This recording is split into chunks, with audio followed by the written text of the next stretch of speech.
Gelo plandanîna zimanî û giringiya wê ya ji bo neteweyên çi ye? Ev pirsxet hatin hişê we jî. Ev pirtûka Zülküf Ergun Alo bi navê plandanîna zimanê Kurdî hewl dide ku va pirsên me bibersivîne. Plandanîna zimanî, plandanîna pêşeroja neteweyan e û asta plandanîna zimanî, asta xortbûn û pêşketina neteweyan nîşan dide. Hevgirtina zimanî û ya nasnameyî herçend mîratiyeke pêşiyan be jî aliyekî wê vînî heye ku mirov di serdemekê de dikarin bi çêkirina rayekê giştî a navçeyî rêçika nasameya xwe biguherînin. Ango plandanîna zimanî bernameya vîn û vîzyona neteweyan e.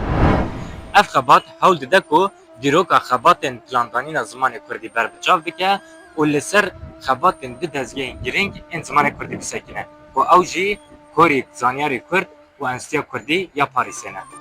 Eger em ji hewildanên plandanîna zimanî yê pêşiyan xwe û ji zaravayên din ên zimanê Kurdî sûd wernegirin û nikaribin mîratiyekê hevbeş çê bikin, dê hewildanên me bi tu awayî alîkariyê hevgirtin û nêzîkirina zaravayên zimanê Kurdî nekin û hewildanên me negihêjin armanca.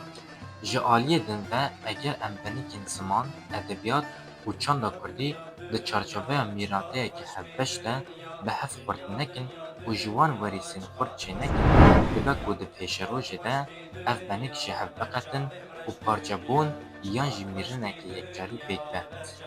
Ev xebat ji vî alî ve piştgirîdaneke dilsozane ye ji bo zimanî û xeyalê hevgirtina zimanî ya pêşerojê ye. Pirtûka Zülküf Ergun a bi navê plandanîna zimanê Kurdî ji weşanxaneya Nûbiharê derket.